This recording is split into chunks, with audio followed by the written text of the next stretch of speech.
The secret to succeeding in business today is KISS.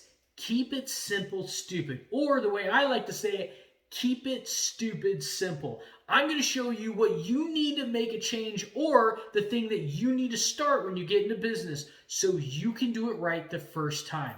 Let's dive into it. Welcome to the Smack Fest, the beat down. The SWAT team is here on another beautiful day of shutting the week down. And hey guys, for me for the very first time, my name is Dauria, and welcome to this channel. This channel is all about passive income.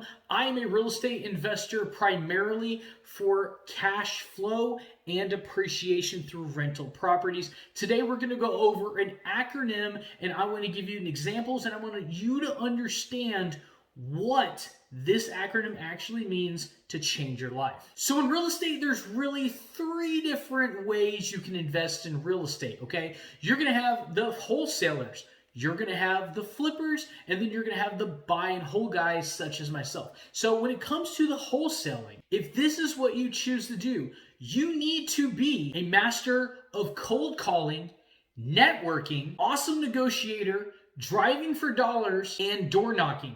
That is what you need to focus on if you're a wholesaler.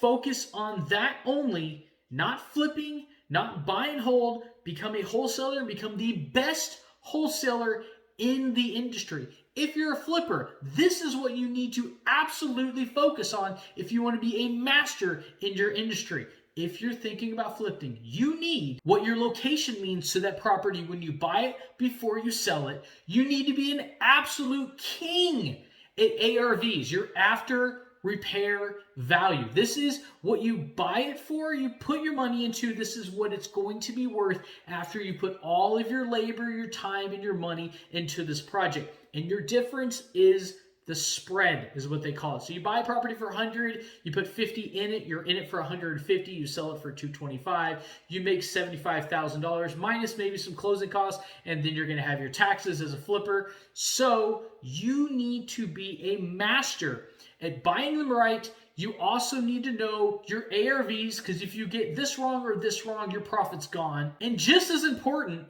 as a flipper, you need to be an absolute master or know somebody who is at rehab and construction costs. That's why you need to pick one of these niches in order to niche down on. The next is going to be rental properties. That is my specialty. You need to know not only your ARVs, because all my properties, after I buy them, I typically do some rehab, and then I definitely go back to the bank and get all of my money back. So I need to know what the ARV is, the after repair value, so I can get 75% of that. I need to make sure I'm not in the house for more than what the bank's about to give me. So I am not leaving money in the deal unless I'm okay with that. Some deals I leave money in. Typically, I like to get all my money back. And the sweet ones is I get more money back than what I paid for it. And because it's a loan, it's not considered income. Also, I need to be a master, an absolute king at knowing my rental values. Rentometer.com. If you have not heard of it, I'm not sponsored by them. Type in an address in the bedroom count and the bathroom count, and it'll show you with a map on how much that property will typically rent for. It's a great first step. Or know a great property manager that can show you the numbers in their system. Basically saying, this is what I got, this is the property, this is the location. Sometimes they can actually look it up and say, yes, this property confirmed will rent for about this if it's in this condition. Also, you need to understand what location means in the rental space as well, because obviously some locations are going to bring different tenants than other locations. An A-class property is going to bring a different tenant than a C-class, D-class property every single time. You cannot have a tenant here that wants to be here, and the tenants that want to be here are here, and they can't go here because of their income, because of their credit, because of something. You have 2 or 3 or 4 different tenants depending on how many styles of and classes of properties you're actually investing in. Neighborhoods dictate who you're going to be getting as well. You need to understand who your market is. When I first got into business, I took keep it simple, stupid to an extreme. And this is an example. This is before I got into real estate as a real estate investor I am now. I actually was in the military for 8 years. When I got out, I started a motorcycle dealership. I ran that for about 10 years. I was actually flipping motorcycles while in Iraq. I would get on Craigslist.com. I would tell my brother in Dallas, Texas, what to go buy, what to do to it, and what to sell it for. And we were actually starting all this before I got back and went full time. But this is how I niched down in this business to give you an example.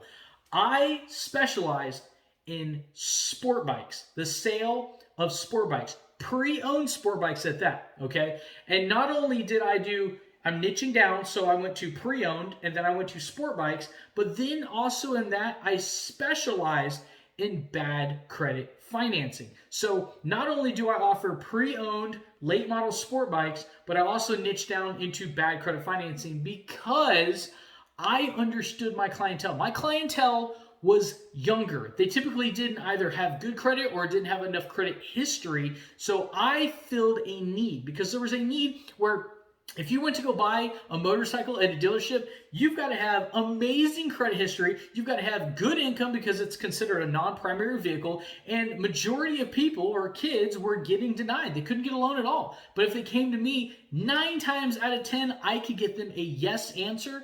And I could get them on the bike that they wanted to be on from the get-go. And I could even get them like a warranty if they wanted one, for instance. So this is an example of how I niche down, and I did not expand from that. I stuck to that, and it worked out very well. I didn't go to cruisers. I didn't go to Harleys. Honestly, even today, I still don't know much about those. I knew everything about the sport bike world. I don't know much about cruisers and Harley. I've had them, but I just don't know everything. But very, very important, I had a mechanic that knew everything about them. Okay, so just like Henry Ford said years ago when he actually started making the Model T and stuff, is he does not have to have all the answers, but he has to have somebody on his team that does understand and have all the answers for him.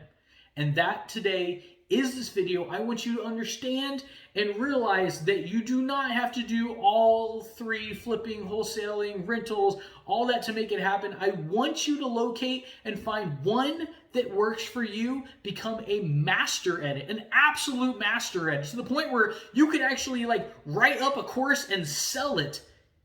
That is where the money is. That is how you get ahead.